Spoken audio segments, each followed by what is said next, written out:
car tous ont péché et sont privés de la gloire de Dieu, et ils sont gratuitement justifiés par le moyen de la rédemption qui est en Jésus-Christ. Romains chapitre 3, versets 23 à 24. Bien-aimés internautes, bien-aimés téléspectateurs de cette tranche horaire, merci de nous retrouver, merci surtout de nous prêter votre aimable attention. Nous sommes bien à l'heure de la vérité de l'Évangile et nous sommes encore avec notre consultant maison, le docteur Patrice Avi. Il faut le rappeler, c'est le leader de l'église Grâce sur Grâce, ici même à Cocody, cité Zinsou. Homme de Dieu, shalom. Grâce et paix. En tout cas, on est très heureux encore de vous retrouver ce soir. Ouais. On est bien samedi et à 20h, c'est le rendez-vous hebdomadaire avec nos bien-aimés téléspectateurs et internautes.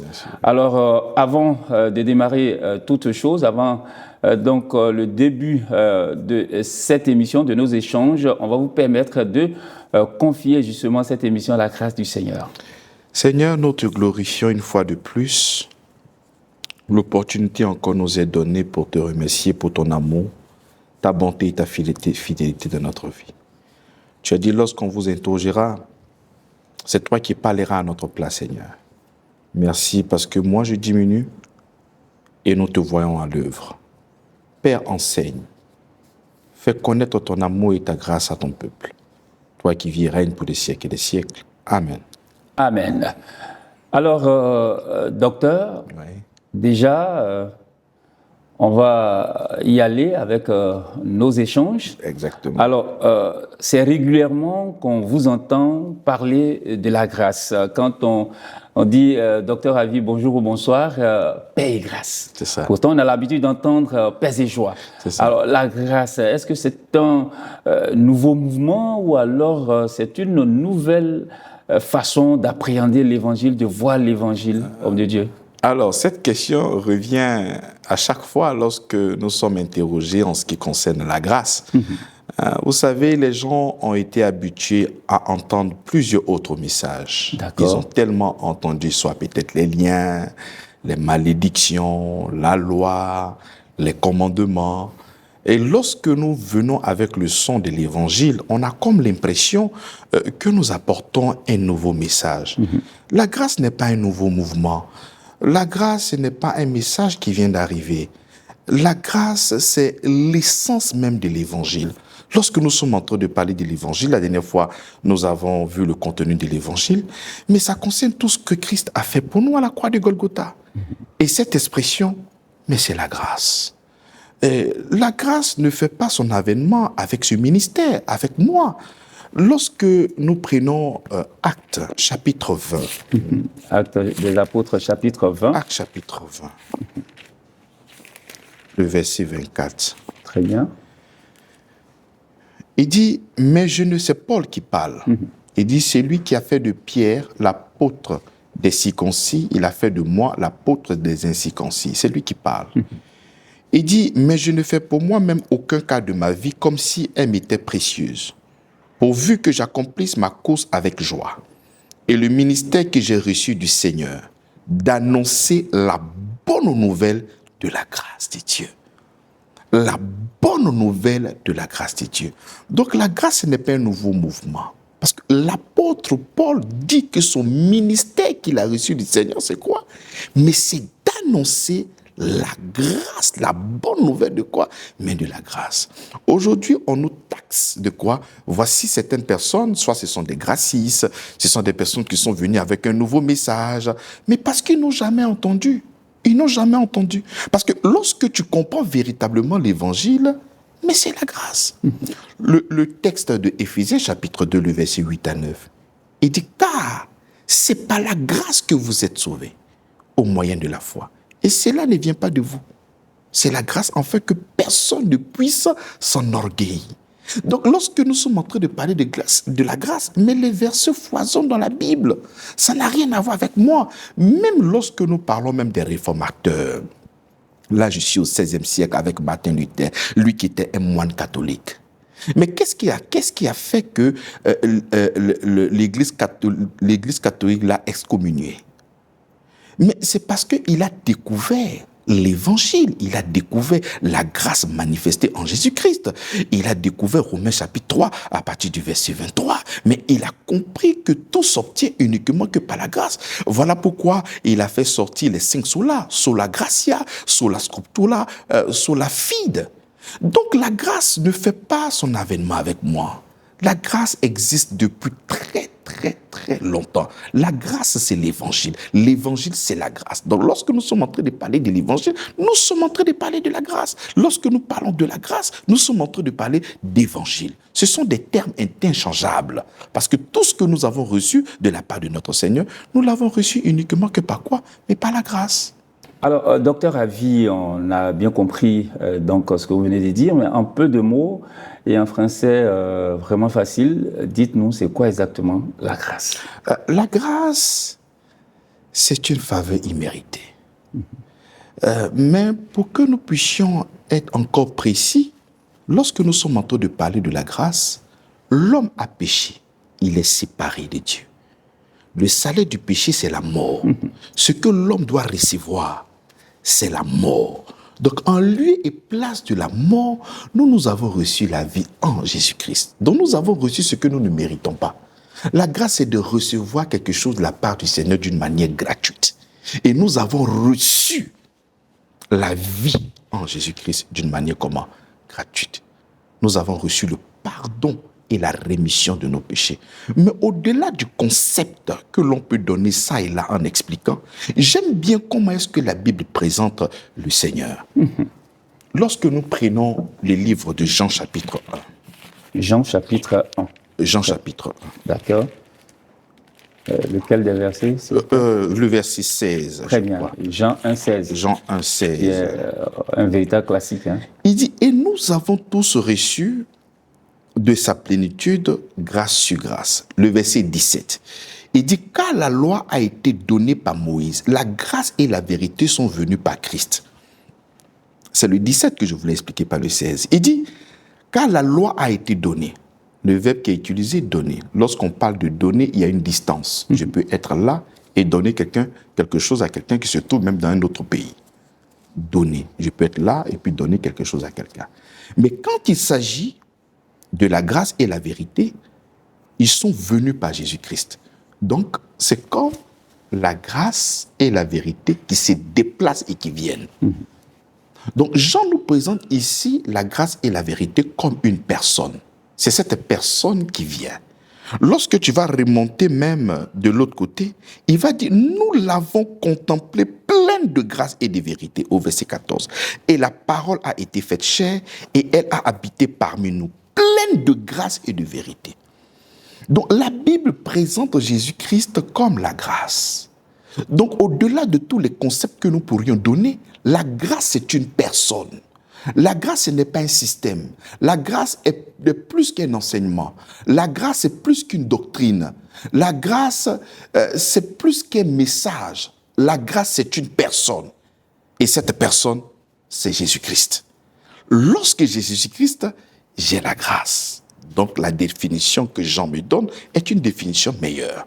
La grâce, c'est une personne et cette personne, c'est Jésus-Christ. Très bien. La grâce, c'est une personne et cette personne, c'est Jésus-Christ. On veut bien vous croire. Alors, homme de Dieu, sur la base de vos explications, est-ce que vous n'êtes pas en train de nous dire qu'avec la grâce, on n'a plus vraiment besoin de faire des prières pour, en tout cas, avoir les faveurs du Seigneur? On n'a plus besoin de faire quoi que ce soit pour bénéficier de notre Dieu. Mais bien évidemment, au contraire, lorsque nous avons la grâce, la motivation change. D'accord. Parce qu'autrefois, on nous demandait de prier pour que Dieu puisse nous donner. On nous demandait de faire certaines choses pour recevoir de la part de Dieu. Mais cette fois-ci, nous prions, non pas pour obtenir, mais parce que nous avons déjà et nous prions. La majorité de toutes ces personnes qui construisent leur vie dans la prière sont à la recherche. Ils demandent la protection, ils demandent la guérison, ils demandent des financements, ils demandent le pardon des péchés, ils demandent des choses, une liste de choses énorme devant Dieu. Mais lorsque nous avons la grâce vient changer notre arrière-plan. La grâce vient changer notre motivation. La grâce témoigne que nous avons déjà tout reçu. Et lorsque nous nous mettons à prier non pas pour obtenir, non, mais pour le célébrer. C'est pour cela qu'il y a un verset qui m'a toujours fait du bien. La Bible déclare que Dieu cherche des adorateurs. Il dit qu'il cherche des adorateurs. Mais quand la Bible dit que Dieu cherche des adorateurs, mais c'est comme s'il n'y avait pas d'adorateurs. Parce que si le pasteur avait en train de chercher sa Bible, mais c'est parce qu'il ne voit pas cette Bible-là. Vous comprenez? Tout à fait. Mais la Bible déclare qu'il cherche des adorateurs. Donc, au lieu de psalmodier, de célébrer, de glorifier, étant conscient de l'œuvre de la croix, nous allons venir glorifier, célébrer le Seigneur Jésus-Christ. Au lieu d'avoir le regard sur ce qui a été fait, on n'a pas le regard sur ce qui a été fait. C'est pour cela que lorsque nous entrons dans la prière, au lieu d'être conscients de l'œuvre de la croix, nous sommes conscients de nos problèmes.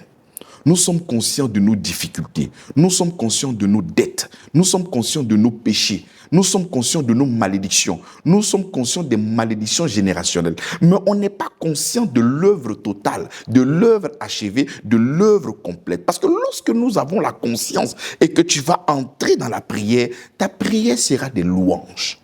Ta prière sera une adoration. Ta prière sera une exaltation. Parce que nous serions en train de célébrer tout ce qu'il a fait dans notre vie il y a des siècles et des siècles. Donc quand tu n'as pas en arrière-plan l'œuvre de la croix, mais la prière sera seulement que des demandes. Effectivement, lorsque des gens viennent à l'église et quand ils sont conscients de l'amour de Dieu, il y a une question qui vient toujours. Mais pasteur, on n'arrive plus à prier. Mais pourquoi vous n'arrivez pas à prier? C'est parce que vous avez arrêté de tuer le diable. C'est parce que vous avez arrêté de mettre le feu. Mais c'est en ce moment que la prière prend son sens. 1 Thessaloniciens nous dit, priez sans cesse. Le verset 18 en bas, il dit, abonder en action de grâce. Donc la prière que nous devons faire sans cesse, c'est d'abonder en action de grâce. Ce n'est pas des pleurs.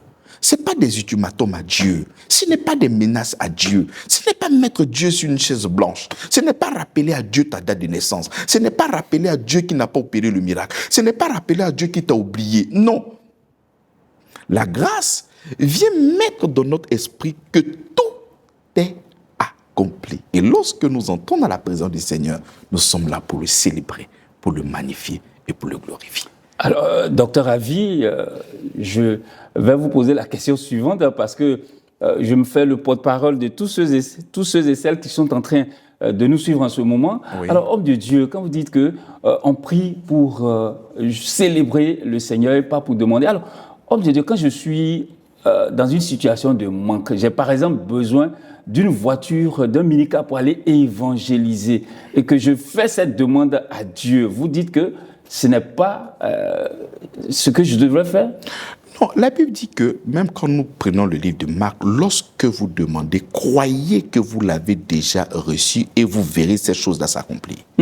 Donc, alors, nous allons essayer de faire un exercice. En même temps, homme de Dieu, on va faire l'exercice. Oui. Mais le Seigneur dit également dans sa parole que faites connaître vos besoins au Seigneur, n'est-ce pas? Par des actions de grâce. Tout à fait.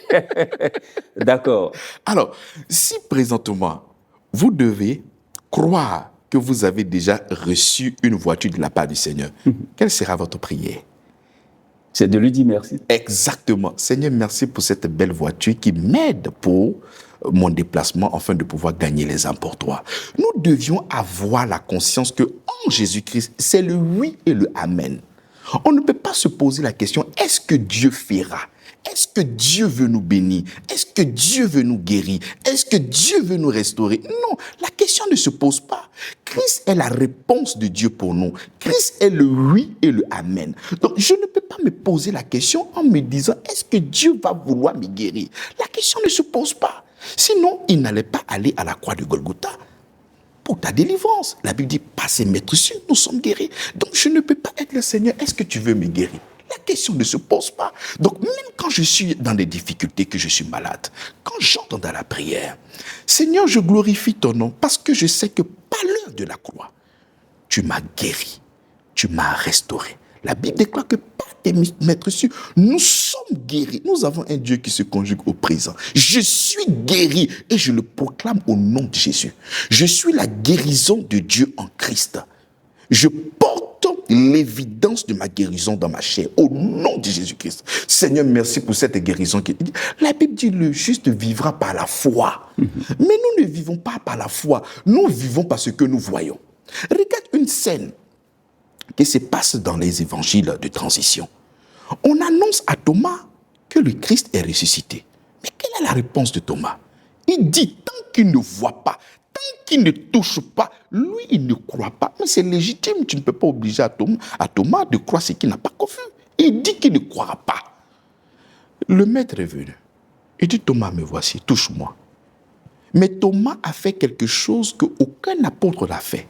Tu sais ce que Thomas a fait lorsqu'il a vu le Seigneur qu'il a touché? Il a commencé à l'adorer. Il dit, mon Dieu, mon roi. Et quelle est la réponse de Jésus?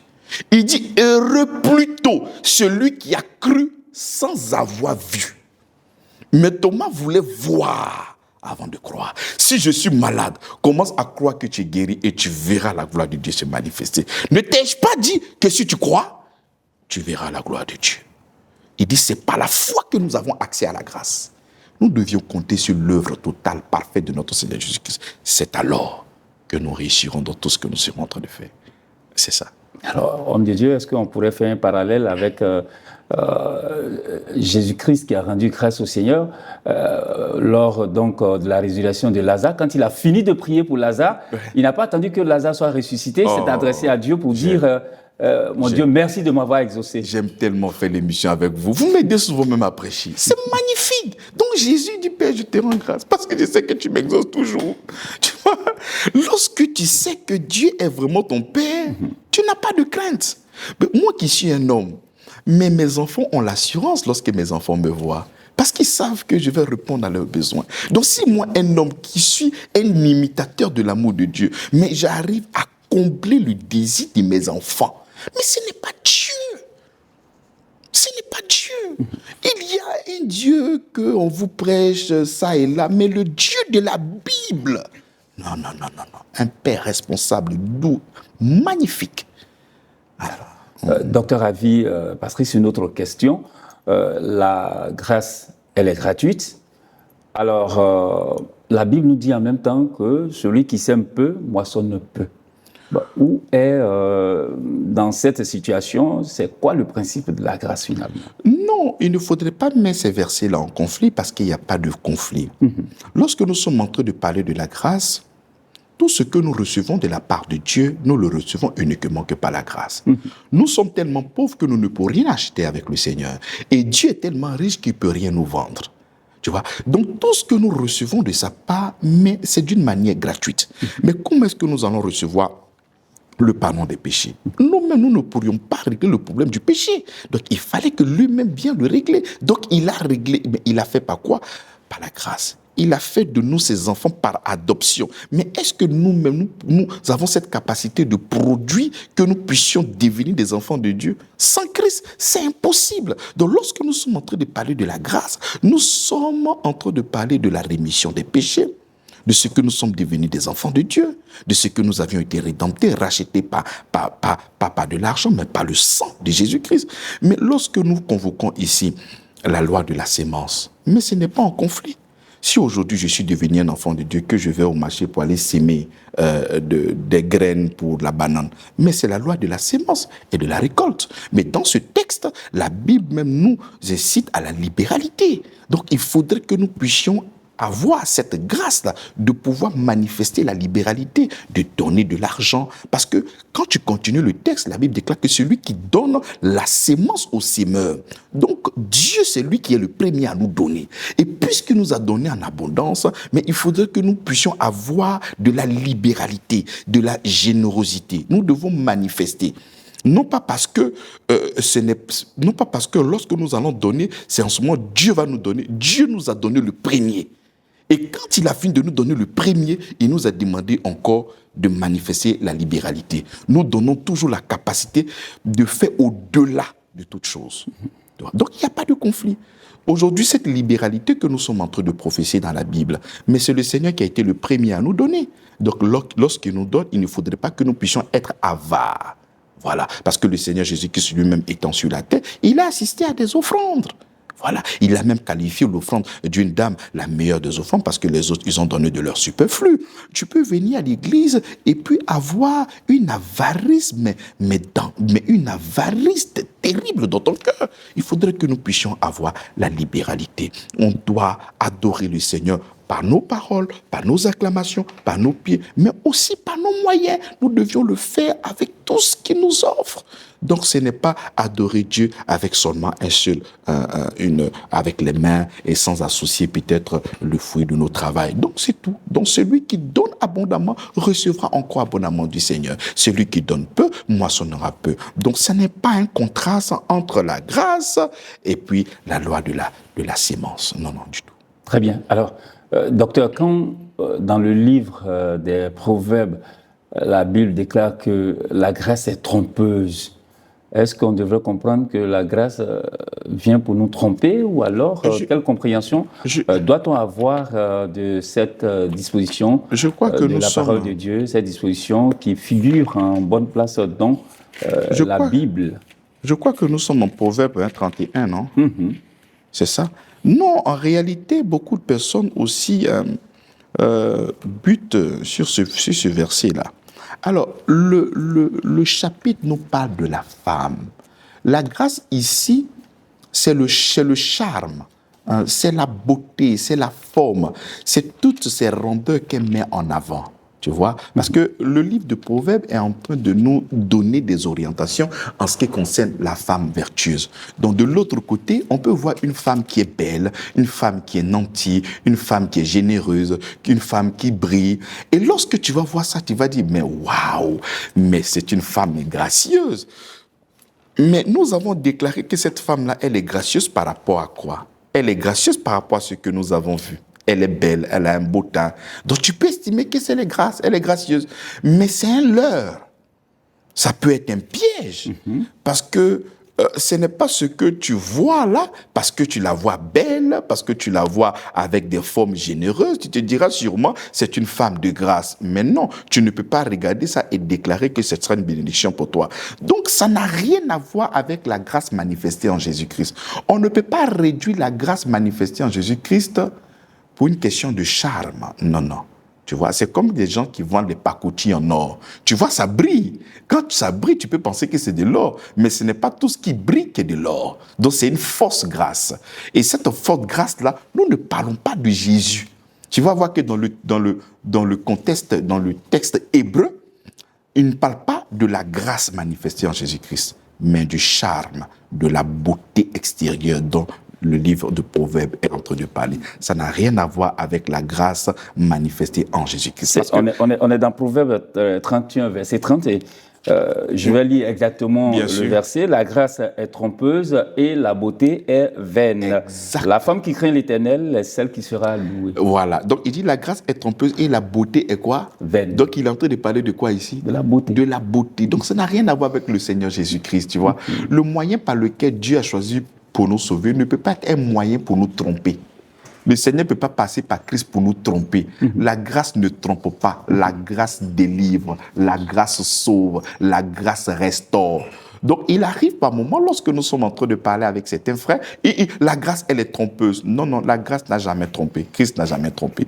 La grâce, c'est Christ. Christ, c'est la grâce. La grâce dont il s'agit ici, c'est bien la beauté. Mais ouais, la beauté. Alors que la beauté, ça trompe. Rien à voir avec la grâce manifestée en Jésus-Christ. Non. Tu peux faire beaucoup de make-up, te maquiller. Dès que tu sors, tu es belle. Dès qu'on finit de mettre de l'eau là, le visage devient naturel. Très bien. Alors, on me dit, on est tenté à ce stade de nos échanges de vous demander la différence fondamentale entre la grâce et surtout la miséricorde. Alors, lorsque nous parlons de la miséricorde, il peut y avoir une difficulté. Voici quelqu'un qui a volé. Si tu voles, tu dois aller en prison. On est d'accord? Et au lieu d'aller en prison, on te libère. Au lieu d'aller, tu dois aller puiser ta peine, tu ne puises pas ta peine. Donc, tu viens de recevoir une miséricorde. La grâce, c'est donner. Ça va plus loin. C'est donner ce que nous ne méritons pas. Je prends un cas simple dans l'Écriture. La Bible dit celui qui pêche meurt. Donc, ce que nous devons recevoir, c'est quoi? c'est la mort. C'est pas ça? Tout à fait. C'est la mort. Donc, au lieu de recevoir la mort, nous recevons la vie en Jésus-Christ. Donc, d'une part, la miséricorde, c'est le fait de ne pas recevoir le châtiment qui nous est destiné. Ça, c'est d'une part. Et en plus de ça, nous avons reçu la grâce. La grâce, c'est une faveur imméritée. On te donne ce que tu ne mérites pas. C'est comme un enfant. Si tu ne fais pas la sieste ce soir, tu n'auras pas de goûter et tu seras chicoté. Parce que tu n'as pas fait la sieste, tu seras chicoté et tu n'auras pas de goûter. Donc, on dit l'enfant n'a pas fait la sieste. Donc, au lieu de le chicoter, tu ne le chicotes pas et puis tu lui donnes un pot de yaourt. Le pot de yaourt, c'est la grâce. Le fait qu'il n'a pas reçu la chicotte, c'est la miséricorde. Homme de Dieu, mais là où il y a la petite confusion, quand quelqu'un a volé qu'il mérite la prison et qu'il ne va pas en prison, est-ce que ce n'est pas une faveur imméritée vous parlez là de miséricorde. Oui, c'est vrai que les mots sont quand même liés, mais il faut savoir que la miséricorde, c'est le fait de ne pas recevoir le châtiment que tu devais recevoir. Et la grâce, c'est obtenir une chose que tu ne devais pas recevoir. Comme l'exemple, le châtiment, le salaire du péché, c'est quoi? C'est la mort. Donc, ce que nous devions recevoir, c'est quoi? C'est la mort. Donc, on ne reçoit pas la mort. Le Seigneur vient mourir, il vient effacer l'acte et les ordonnances qui subsistaient contre nous. Ça, c'est d'une part. Et de deux, il fait de nous ses enfants. Et le fait de nous ses enfants. Tu sais que tu peux pardonner une personne sans toutefois faire de cet enfant-là ton enfant. Je ne sais pas si tu me comprends. Tout à fait, c'est bien compris. C'est-à-dire, je peux travailler avec une personne et la personne me fait un faux coup. Et ce faux coup-là doit conduire cette personne en prison. Et au lieu de conduire cette personne en prison, je ne l'envoie pas en prison et je lui donne l'opportunité encore de travailler encore avec moi. La grâce, c'est de recevoir ce que tu ne mérites pas. Alors, cette opportunité que vous lui donnez de continuer de travailler avec vous m'amène à la question suivante, celle de savoir est-ce que le chrétien qui sait que la grâce existe et qu'il aura une faveur imméritée de la part de Dieu, ça ne l'amène pas à vivre dans un certain désordre? Oh non, la grâce de notre Seigneur Jésus-Christ ne nous pousse pas. La grâce ne vient pas fortifier le vieil homme pour que le vieil homme puisse vivre comme il veut. Non. La grâce, au contraire, vient détruire cette manière de penser. Puis le verset 11. Car la grâce de Dieu, source de salut pour tous les hommes, a été manifestée. Elle nous enseigne. Qui nous enseigne? La grâce. Elle nous enseigne à renoncer à l'impiété et aux convoitises mondaines et à vivre dans le siècle présent selon la sagesse, la justice et la piété. Dans la grâce, aujourd'hui, nous n'écoutons plus la loi. La loi vient pour te terrifier. La loi vient mettre la peur. La loi vient te contraindre. Mais la grâce, c'est l'amour. Et c'est cet amour de savoir Dieu qui est tellement bon, qui est tellement extraordinaire, qui est tellement doux. C'est cet amour-là qui vient te transformer. Et parce que je suis transformé, c'est en ce moment que je manifeste maintenant des choses extraordinaires. J'arrête de voler, non pas par peur d'eux. C'est comme un homme décide de ne pas tromper sa femme à cause du sida. Ou encore, un homme décide de ne pas tromper sa femme de peur de perdre des biens.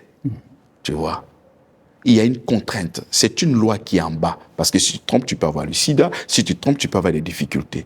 Mais de l'autre côté, voici quelqu'un qui décide de ne pas tromper sa femme parce qu'il aime sa femme. C'est ça la grâce. La grâce, c'est à partir de l'intérieur à l'extérieur. La loi, c'est de l'extérieur à l'intérieur. La loi te contraint de ne pas faire certaines choses, sinon elle va te faire du mal, elle va te tuer. Mais la grâce, ce n'est pas de l'extérieur à l'intérieur. La grâce, c'est de l'intérieur. Parce que mon intérieur est bon, je n'ai pas besoin d'aller faire des choses négatives. Tu vois? Donc la grâce vient nous transformer. C'est pour ça que je dis que l'évangile est la puissance de Dieu pour le salut de quiconque. Donc la grâce vient nous transformer. La grâce ne peut pas motiver une personne d'aller vivre dans l'immoralité sous prétexte que, comme j'ai la conscience que Christ m'a pardonné, je peux aller vivre comme je veux. Ça n'a rien à voir. Est-ce que tu peux aimer celui qui a tué ton frère? C'est lui qui a fait que Christ est mort à la croix de Golgotha, c'est qui? c'est le péché. Donc je ne peux pas venir aimer le péché. Le péché n'est pas une bonne chose, c'est disgracieux. C'est à cause du péché que Christ est venu mourir. C'est parce que Dieu est le péché que Christ est venu mourir afin de pouvoir nous réconcilier. C'est à cause du péché que nous étions autrefois éloignés. Donc Christ est venu pour que nous ne puissions plus vivre dans cette précarité, dans cette boue, dans cette méchanceté. Donc la grâce ne peut pas venir t'enseigner à vouloir vivre ainsi. Non. Ceux qui ne comprennent pas la grâce, le diable encore peut venir mentir à cette personne, à tromper cette personne pour dire, non, bon, puisque tu es pardonné, tu peux aller vivre comme tu veux. Non, la grâce ne donne pas ce message. Au contraire, la grâce nous donne à faire des choses extraordinaires. La loi te demande de ne pas faire quelque chose, alors qu'à l'intérieur de toi-même, tu as envie de faire.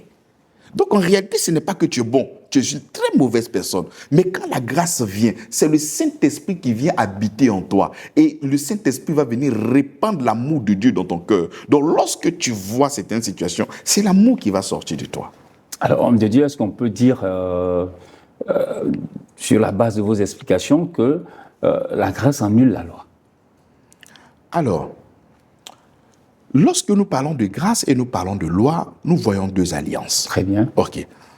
Autrefois, nous étions dans une alliance de la loi, une alliance bilatérale. Il y avait deux intervenants. L'homme intervient, Dieu intervient. Est-ce que c'est cette loi-là qu'on appelle la loi lévitique La loi, on peut l'appeler la loi mosaïque. Très bien. Voilà, la première alliance. Voilà. Ça, c'était chapeauté par Moïse. C'est pour ça que quand j'ai lu Jean chapitre 1, le verset 17, la loi a été donnée à Moïse.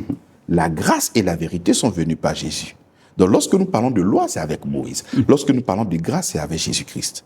Donc c'est deux alliances. Et les deux alliances ne fonctionnent pas en même temps. Soit nous sommes dans la grâce, soit nous sommes dans la loi. Et Christ est venu donner une nouvelle espérance par laquelle nous nous approchons. Parce que autrefois, lorsque nous étions dans la loi, nous ne pouvons pas nous approcher de Dieu. Parce que la loi était dure. La loi était sévère. On ne pouvait pas accomplir le standard de la loi. Voilà pourquoi le Seigneur vient nous donner une meilleure espérance par laquelle nous nous approchons de Dieu. Et cette meilleure espérance, c'est quoi? Mais c'est la grâce. Prenons Romains chapitre 6, verset 14. Très bien, Romains chapitre 6, verset 14. Vous allez en faire la lecture pour le bien de nos Car internautes. le péché n'aura plus de pouvoir sur vous parce que vous êtes non sous la loi, mais sous la grâce. Donc tous ceux qui sont enfants de Dieu ne sont plus sous la loi, mais ils sont maintenant sous la grâce. Voilà pourquoi le péché n'a plus d'imposition. Très bien. Alors, docteur Ravi, quelle est finalement la place des efforts que nous fournissons sous la grâce? Alors, les efforts que nous fournissons sous la grâce, ce n'est pas pour obtenir, parce que nous avons tout obtenu de notre Seigneur Jésus-Christ. Christ a tout raflé. Il a tout raflé. Tu sais, si aujourd'hui, il y a un décret qui descend du ciel, il n'y a plus d'enfer, il n'y a plus de condamnation, on peut vivre comme ça. C'est ceux qui aiment véritablement le Seigneur qui vont continuer à venir le célébrer à l'église. Parce qu'aujourd'hui, il y a beaucoup de personnes qui vont à l'église de peur d'eux. Il y a des gens aujourd'hui qui vont à l'église pour ne pas partir en enfer. Alors que lorsque je suis en train de lire la Bible dit que c'est la bonté de Dieu qui pousse l'homme à la repentance. Moi, ce qui m'a attiré dans le christianisme, c'est son amour qui m'a attiré.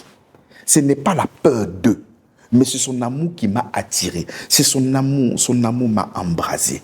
Son amour m'a envoûté. C'est son amour qui a fait de moi ce que je suis devenu. C'est son amour qui nous attire. Et nous devenons maintenant tout ce qu'il a fait pour nous en Christ. Amen. Amen. La question c'était de savoir la place des efforts que nous fournissons face à la grâce, alors que nous savons que nous pouvons bénéficier de faveurs imméritées de la part du Seigneur. A-t-on besoin encore de faire des efforts sous la grâce? Aujourd'hui, les efforts que je fais, la Bible déclare qu'il nous a aimés le premier. Et nous l'aimons en retour. Donc celui qui nous a aimés le premier, c'est le Seigneur. Nous, notre amour est la réponse. Tu vois, lorsque tu vas prendre Romains chapitre 11, à partir du dernier verset, la Bible déclare que c'est par lui, pour lui et en lui sont toutes choses. Tout ce que nous avons, ce n'est pas le fruit des hasards, c'est Christ qui l'a promis pour nous. C'est le Christ qui a tout fait pour nous. Au verset 12, il dit « Offrez donc votre corps comme un sacrifice vivant ». Parce que Christ a tout fait pour moi à la croix de Golgotha, je peux donc m'offrir à lui comme un sacrifice vivant, sain et agréable. Quand je me mets sur cette terre-là comme un sacrifice saint, agréable devant Dieu. Ce n'est pas pour obtenir le salut. Ce n'est pas pour devenir son enfant. C'est parce que je le suis que j'arrive à mettre mon corps comme un sacrifice saint, agréable devant Dieu. Donc, les efforts que je suis en train de faire, ce n'est pas pour obtenir parce que je l'ai déjà reçu. Les efforts que je serai en train de faire, ce n'est que pour manifester la reconnaissance que j'ai pour lui. Quand l'amour quitte le ciel et que l'amour descend, nous l'appelons la grâce. Mais quand l'amour quitte la terre et que ça monte, nous l'appelons la foi. Et quand on dit la foi, nous sommes prêts à tout abandonner pour lui. Nous sommes prêts à aller partout où nous demande de partir.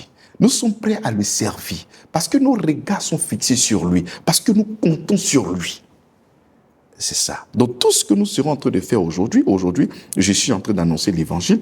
Est-ce que je suis en train d'annoncer l'évangile pour que Dieu puisse me bénir? Mais non. C'est parce que je suis béni que je viens annoncer l'évangile. Wow. Aujourd'hui, lorsque je viens à l'église pour offrir, donner la dîme, donner les offrandes, est-ce que je le fais pour que je sois béni? Mais non. Je le fais parce que je suis béni. Parce que celui-même qui est pauvre ne peut rien donner. C'est parce que tu es riche que tu donnes. Donc c'est la preuve que je suis béni. Je suis la preuve que Dieu m'a fait grâce. Je suis la preuve que je suis la bénédiction de Dieu en Christ. C'est la preuve que je suis une source de bénédiction. Donc quand je viens manifester la générosité, quand je viens travailler pour le Seigneur, je viens travailler non pas pour obtenir, parce que j'ai déjà tout. Donc je viens travailler pour lui dire, Seigneur, je te rends grâce pour tout ce que tu es pour moi. Ben, c'est ça. Alors, homme de Dieu, on le constate très souvent. D'ailleurs, au cours de nos échanges, vous avez déclaré que la grâce, c'est l'évangile. La grâce, c'est le Seigneur Jésus-Christ. Pourtant, il y a des communautés où les hommes de Dieu s'abstiennent de prêcher la grâce. Est-ce que, selon vous, c'est parce qu'ils n'ont pas compris que la grâce, c'est même Jésus-Christ, et la grâce, c'est l'évangile? Je mets ça sur ce tableau. Ils n'ont pas compris. Très bien. Et il y a beaucoup de personnes qui n'ont pas encore compris l'évangile. Vous savez, il y a des personnes qui peuvent écouter des prédications et ils vont aller prêcher ce qu'ils viennent d'entendre, sans toutefois avoir le contenu ou la profondeur de ce qu'ils sont en train d'annoncer. C'est pour ça que si tu suis vraiment un homme de Dieu, tu vas voir qu'il se contredit à chaque fois. Un beau matin, il va te parler de la grâce. Un autre matin, il va te dire on va briser les autels. Donc, si tu le suis bien, tu vas voir qu'il y a un conflit entre ces messages. Tu vois, lorsque tu comprends véritablement la grâce, lorsque tu comprends la personne de Christ, tu ne pourras pas te contredire parce que le message est clair. Nous avons tout reçu de lui, grâce sur grâce. Et tout ce que nous serons en train de faire, nous le faisons pour manifester. Donc, il y a des personnes qui n'ont jusqu'aujourd'hui qui n'ont pas compris le message. Du tout. Parce qu'ils ont hérité ça de leur père. Eux-mêmes qui n'ont pas aussi compris l'évangile. Donc, ils ont grandi dans tuer, frapper le diable, le Dieu va faire quelque chose dans ta vie, tu seras marié, tu auras des enfants, tu seras prospère. C'est ça qu'on leur a donné comme message. Ils n'ont pas d'autre message. Mais lorsque tu comprends la grâce de Dieu, non, tu ne peux pas ramer dans ce courant. Donc, la majorité des personnes ne connaissent pas. Avant, je pensais qu'ils connaissaient, ils faisaient exprès. Non, tu sais que lorsque tu connais vraiment la vérité, tu ne pourras pas... Qu'est-ce que la Bible a dit de l'apôtre Paul? Il dit que ce sera difficile de réjamber. Lorsque tu connais la vérité, tu ne peux pas connaître la vérité et venir prêcher autre chose. Si tel est le cas, ce sont des personnes envoyées par le diable pour pervertir. Ce sont des personnes chargées depuis l'enfer pour pouvoir créer des histoires. Comme Jude chapitre 1, il s'est glissé parmi nous des gens dont la condamnation est écrite depuis longtemps, qui viennent changer la grâce de Dieu en dissolution. De faux apôtres, de faux prophètes, il s'élèvera de faux Christ. Donc c'est lui qui connaît le message, mais qui vient ramer à contre-courant expressément, mais c'est un antichrist. Il sait pourquoi il est là, tu vois. Mais ceux qui prêchent comme ça, sans avoir la maîtrise, je me dis qu'ils vont grandir. Ils vont grandir lorsqu'ils vont tomber sur ce genre de vidéos que nous sommes en train de faire. Ils vont réaliser, mais moi, aujourd'hui, la révélation que j'ai aujourd'hui, mais autrefois, on n'était pas dans ce courant. Autrefois, on cherchait aussi à couper les cordons. Il faut couper, il faut mettre le feu. On était tous dans cette erreur-là, jusqu'à ce que, par la grâce du Seigneur, on puisse connaître la vérité. Il dit, je me laisse trouver par celui qui me cherche. Donc, toutes ces personnes qui veulent rencontrer véritablement le Seigneur, croyez-moi, mais ils vont le voir tel qu'il est, dans sa simplicité, d'une manière claire et simple. Nous allons connaître le Seigneur. Il arrive par moments, quand on vient à l'église, au lieu de rencontrer le Seigneur, on veut rencontrer l'homme. On veut rencontrer le pasteur. On veut suivre le pasteur, alors que nous sommes là que pour Christ. C'est ça la difficulté. Homme de Dieu, certains vous diront, ceux qui mettent le feu, vous diront que Élie a prié jusqu'à ce que le feu descende et décime C'est comme ça qu'il y a plusieurs prédicateurs qui n'ont pas la conscience que la Bible ici renferme, il y a plusieurs alliances, mais deux alliances qui sont majeures. L'ancienne alliance et la nouvelle alliance. Mais la première alliance avait sa charte. Par exemple, pour le pardon de tes péchés, qu'est-ce qu'il fallait faire? Il fallait venir avec un animal pour venir faire l'expiation de ton péché. Dans l'Ancien Testament, on appelait le Yom Kippour, couvrir le péché. Mais dans la nouvelle alliance, est-ce que nous arrivons dans l'église, ici, dans cette communauté, avec des bêtes pour le Yom Kippour? Non. Mais pourquoi? On a changé de dispensation. Mais ça existe dans la Bible, non? Mais pourquoi on ne fait plus? Mais parce que la Bible nous fait comprendre que Christ, autrefois les bêtes étaient l'ombre. Mais Christ est la réalité de tout ce qui s'est passé dans l'Ancien Testament. C'est lui l'agneau immolé pour le sacrifice, pour le pardon de l'humanité tout entière. Donc on ne fait plus parce que il y a eu une autre personne qui a représenté tous ces animaux, qui est le Christ. Alléluia. Donc autrefois c'est ce qu'on faisait, mais maintenant c'est en Christ que nous sommes quoi? Que nous sommes pardonnés. Donc ce qui était vrai hier est vrai hier. Mais aujourd'hui, nous sommes sous la dispensation de quoi? Mais de la grâce. Et c'est en fonction de cette dispensation qu'il faut s'affirmer. Je ne peux pas vivre dans cette nouvelle alliance et vivre comme s'il était dans l'ancienne alliance. C'est une erreur. C'est comme quelqu'un vient dire, bonjour pasteur, je dis bonjour, voici mon mouton pour le sacrifice de mon péché. Ah, qu'est-ce que tu veux qu'il fasse avec ça? C'est Christ qui est le pardon de nos péchés. Il va dire, mais c'est écrit dans la Bible. Oui, c'est écrit dans la Bible. Mais elle est caduque, elle est obsolète parce que Christ est venu. Il est la réponse de toutes ces choses qui se faisaient dans l'Ancien Testament. Donc tout ce que ces gens apprennent, ils ont des écritures. Mais le problème, ils n'ont pas shifté. Nous sommes en Christ et ils sont encore en Moïse. C'est pour ça que lorsqu'on va lire Actes, il dit, il y a encore des gens qui prêchent Moïse. Nous ne prêchons pas Moïse, nous prêchons Jésus-Christ. Lorsque je suis venu vers vous, je n'ai pas voulu savoir autre chose que Jésus-Christ et Jésus-Christ crucifié. Mais eux, ils cherchent Moïse, ils cherchent les lois des semences, ce qu'on doit faire. Il faut toucher le cœur de Dieu, il faut parler à la terre doit vomir. Tout ça, ce sont des histoires. Nous, maintenant, nous sommes en Christ et nous sommes totalement satisfaits en Jésus-Christ. Très bien. Homme de Dieu, regardez droit à votre caméra et dites, par exemple, à ceux qui estiment que, bon, ils prient et puis ils demandent des faveurs à Dieu. Ils ont l'impression que le Seigneur est silencieux. Est-ce que à ceux-là, qu'est-ce que vous pouvez leur dire? Mais il sera très silencieux, très silencieux. Et pourquoi? Mais parce que la réponse de Dieu est Christ. Christ est la réponse de Dieu. Donc Dieu a déjà répondu. C'est comme, tu vois, il y a un texte Jean chapitre 3, le verset 16. Hein? Il dit quoi? Il a tant aimé. Qui l'a? Donné son Fils unique. Qu'il avait quoi? Donné. Donc, voilà Dieu. Car Dieu a tant aimé, qu'il a quoi? Il a donné. Quand je donne, qu'est-ce que tu dois faire? Je reçois. Donc, tu reçois comment? Tout à fait. Avec la main. C'est ça? Donc, la main, c'est le monde physique. Alors, nous récupérons par la foi, car Dieu a tant aimé le monde qu'il a donné son Fils, afin que quiconque croit. Donc, dans le monde spirituel, pour prendre, on le prend avec quoi?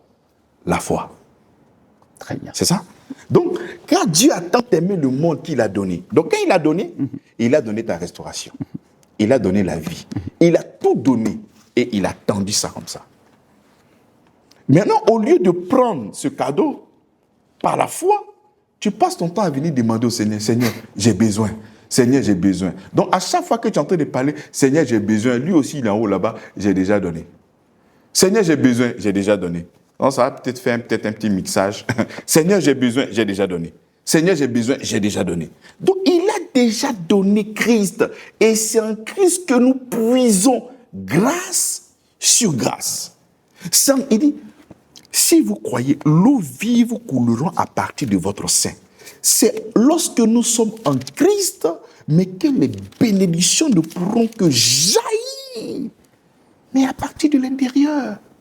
Donc, Christ est la réponse de tout ce que nous cherchons. Tout.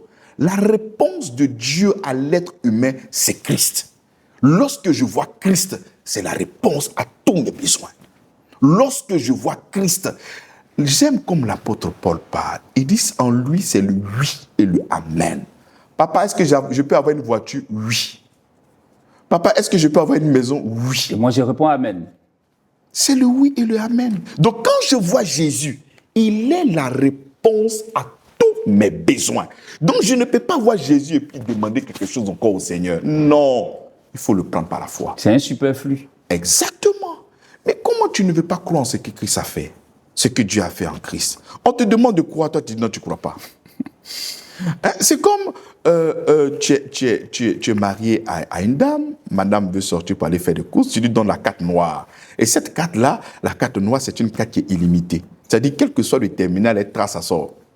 Et puis elle arrive dehors, chérie, oui, pardon, tu peux m'offrir un sac? Mais tu as la carte, non? S'il te plaît, pardon, ne me fais pas ça, viens d'acheter mon sac. Mais tu as la carte, tu as l'autorité, tu as le pouvoir, tu as le nom de Jésus, tu as le sang, tu as tout. Mais il faut exercer. Bon, d'après vous, pourquoi le Seigneur nous a donné le nom de Jésus? Mais c'est pour que nous puissions régler tout ce qui est comme difficulté au nom de Jésus-Christ. Tout y est. Il est la réponse de Dieu pour nous. Mais si nous ne réalisons pas, si nous ne comptons pas sur Jésus-Christ, mais la réponse viendra d'où alors? C'est en lui, pour lui et par lui que sont toutes choses. Donc en dehors de lui, on n'a pas de salut quelque part. Alors, docteur Avi, je vous invite à prendre votre Bible et à lire avec moi Éphésiens chapitre 2, versets 8 à 9. Il est écrit, et je lis, « Car c'est par la grâce que vous êtes sauvés par le moyen de la foi. Et cela ne vient pas de vous, c'est le don de Dieu. » Au verset 9, il est écrit, « Ce n'est point par les œuvres afin que personne ne se glorifie. » Voici, vous voyez, la majorité des pasteurs qui manipulent les gens ne peuvent pas lire les épîtres. Parce que ce verset que vous venez de lire là, si je dois prêcher ça là, comment est-ce qu'il y a manipulé mon peuple? Ça sera difficile. Ça sera compliqué parce qu'il dit, car c'est par la grâce que vous êtes sauvés. Il ne dit pas que c'est par les offrandes sacrificielles que vous êtes sauvés. C'est par le jeûne que vous êtes sauvés.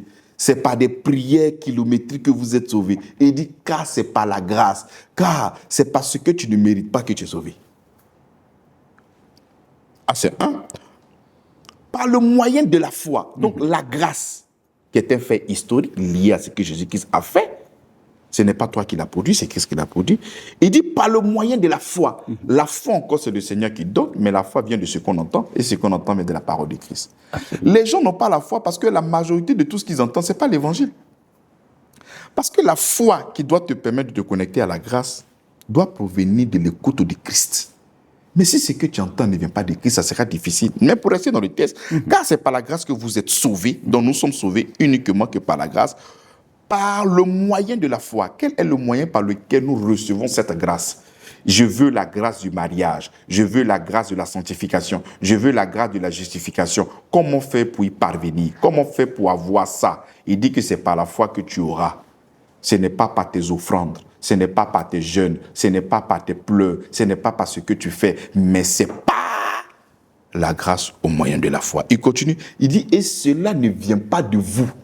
Pour éliminer toutes ces personnes qui vont essayer de s'enorgueillir. Vous voyez, souvent, il y a des témoignages qui ressemblent à des films. Ils vont se mettre au centre. Non, j'ai fait comme ci, j'ai fait comme ça. Ce sont des personnes, quand tu les vois, ces personnes-là, elles sont le mot en français, c'est quoi? Elles sont frustrées. Les prédicateurs ou les chrétiens toutes ces lambda? personnes disent non, quand moi j'ai fait ça, Dieu m'a donné ça, quand j'ai fait ça. Ces personnes-là savent très bien dans le sous-sol de leur cœur qu'ils ont essayé de pratiquer plusieurs choses, mais ils n'ont pas reçu. Tout ce que tu reçois, c'est uniquement que par la grâce, au moyen de la foi. En tout cas de Dieu. Tu peux rentrer peut-être voir des féticheurs, mais si ça vient de Dieu, c'est uniquement que par la grâce. Ce n'est point par les œuvres afin que personne ne se glorifie. Mais vous voyez des gens qui se glorifient. Moi, quand moi j'ai jeûné, moi, quand moi j'ai fait ci, moi, quand moi j'ai fait ça, où est la place de Dieu? C'est pour ça que lorsque vous écoutez bien les témoignages de certaines personnes, Dieu a 90%, eux ils ont 10%. Mais toute la gloire revient à Dieu. L'ange a été clair, il dit la gloire à Dieu et la paix sur la terre. Donc ce que nous avons de Dieu, c'est la paix.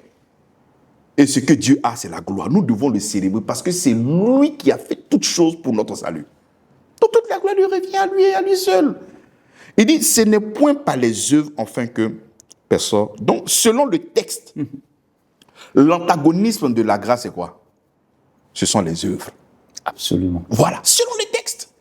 Il dit, ce n'est point par les œuvres. Donc, lorsque tu vas ramer dans les œuvres, tu es en conflit avec la grâce. Parce que la grâce ne se repose pas sur les œuvres. La grâce se repose sur l'amour. L'amour de Dieu. Oui, mais car Dieu a tant aimé qu'il a donné. Donner, c'est l'expression de la grâce. Mais qu'est-ce qui a précédé donner? Amour, car Dieu a tant aimé. Pas que tu as contraint Dieu. Non, car Dieu a tant aimé. Donc, ce qui a précédé donner, c'est son amour. Il était tellement amoureux de toi qu'il a donné. Donc, ce n'est ni tes pleurs, ce n'est ni tes menaces, ce n'est ni tes gênes. Ce n'est pas ce que tu as fait qui va changer le cœur de Dieu. Non. Toi, tu peux changer le cœur de quel Dieu? Est-ce que tu peux changer même le cœur de ton mari avec qui tu es là? Et puis, c'est le cœur de Dieu qui allait changer. Son cœur est déjà changé par Christ. L'œuvre de la croix satisfait totalement tout ce que... l'œuvre de la croix satisfait totalement le cœur de Dieu. Il est la réponse. Il est le sacrifice par excellence. Jésus dit, tu n'as voulu ni sacrifice ni offrande. Voilà pourquoi tu m'as formé un corps pour faire au Père ta volonté. Donc Christ est la volonté parfaite de Dieu. En dehors de ce sacrifice-là, mais Dieu ne peut pas s'appuyer quelque part d'autre pour te bénir. Donc Dieu ne peut pas te bénir parce que toi tu as fait quelque chose. Il te bénit à partir de Christ. Très bien. Dieu te bénit à partir du Christ. Mais homme de Dieu, dans l'évangile selon Matthieu, la Bible nous indique comment nous devons prier. Et à l'intérieur de cette prière, on dit à Dieu, donne-nous notre pain quotidien. Oui. Mais si on l'a déjà, pourquoi on le demande? La Bible nous dit de le demander. Mais exactement. Dans l'émission précédente, j'ai dit que Matthieu, Marc, Luc et Jean, Matthieu, Marc, les évangiles synoptiques, lorsque ces personnes n'en parlaient, Jésus était encore présent. La nouvelle alliance n'avait pas encore commencé. La nouvelle alliance commence lorsque le Saint-Esprit descend. C'est là que l'Église a commencé. Dans les Actes des Apôtres. Parce qu'il fallait faire l'inauguration de la nouvelle alliance avec son sang. Donc pendant que nous sommes en Matthieu, Jésus n'a pas encore versé son sang. Alors que c'est avec son sang qu'on va faire l'inauguration de la nouvelle alliance. Donc tant que le sang n'est pas encore versé, nous ne sommes pas encore dans la nouvelle alliance. C'est pour ça que beaucoup de personnes, ils ne lisent pas la Bible correctement. Si tu lis la Bible correctement, mais tu vas voir que Matthieu, Marc, mais tout ça c'est encore la loi. Parce que Jésus est né sous la loi. Donc il a enseigné sous la loi. C'est pour ça que même le numéro passé, j'ai expliqué en disant qu'ils ont posé la question à Jésus, que faut-il faire pour avoir le royaume? Il a dit, qu'est-ce que tu lis? Il dit Moïse et les prophètes. Il dit, fais ça et tu vivras. Mais la même question fut posée à Paul et Silas. Que faut-il faire pour avoir le royaume des cieux? Il dit, crois au Seigneur Jésus qui te sera sauvé, toi et ta famille. Donc, deux questions, deux réponses différentes. Les moins avertis, non, moi, comme Paul a parlé, Jésus a parlé, moi, je préfère prendre la réponse de Jésus. Non, c'est le même Jésus qui a dit, faites que je m'en aille pour que le Saint-Esprit vienne vous conduire dans toute la vérité. Et c'est comme ça que le Saint-Esprit s'est trouvé une personne, l'apôtre Paul, mise à part pour annoncer l'évangile de Christ, qui est venu annoncer tous ces mystères de la croix. Alors, docteur Avi, on a été très heureux de vous accueillir sur ce plateau, de l'heure de la vérité de l'Évangile. L'émission tire à sa fin. Alors, homme de Dieu, est-ce que vous avez un message à passer et surtout, que souhaiteriez-vous que l'on retienne de votre passage ce soir sur ce plateau? Puisque nous parlons de la grâce, Hébreux chapitre 4, le verset 16 nous dit quoi? Il dit, approche-toi du trône de la grâce. Mais, plusieurs personnes même qui aiment le Seigneur ne s'approchent pas du trône de la grâce. Ils s'approchent du trône de la loi. Tu vois ces gens de prière, Seigneur, j'ai arrêté de voler, bénis-moi. J'ai arrêté de chercher la femme de quelqu'un, bénis-moi. J'ai arrêté de faire ça, bénis-moi. Dieu ne te bénit pas parce que toi, tu as arrêté de faire quelque chose. Dieu te bénit parce que Christ est en toi. Parce que quand Christ est là, il ne pourra que se manifester. Il est la bénédiction. Donc, il dit, approche-toi du trône de la grâce. Approche-toi du trône de ce que tu ne mérites pas. C'est parce que tu ne mérites pas qu'il faut t'approcher du trône de la grâce. Parce qu'une personne est morte pour toi à la croix de Golgotha pour que tu puisses recevoir ce que tu ne mérites pas. La Bible déclare qu'il est mort pour les pécheurs. Il n'est pas mort pour les justes. Il est venu mourir pour les pécheurs. Il est venu sauver les pécheurs. Donc toi-même, tu es pécheur là. Tu es qualifié même pour recevoir l'amour de Dieu.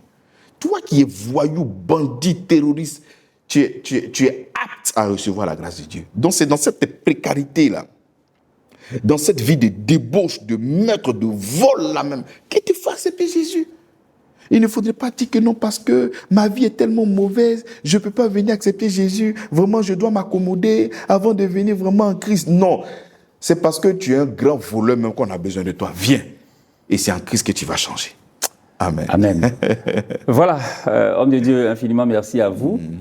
Très chers internautes, très chers téléspectateurs, merci en tout cas de nous avoir suivis. Fin de ce numéro de l'heure de la vérité de l'Évangile. Merci à toute l'équipe technique qui nous a aidés à préparer et à mettre en œuvre cette émission. Merci surtout de votre aimable attention. Merci de votre fidélité à la personne, à la parole de Jésus-Christ. On se retrouve samedi prochain, 20h. Même fidélité d'ici là, portez-vous bien. S'aimer de l'amour autour de vous. Shalom chez vous. Amen.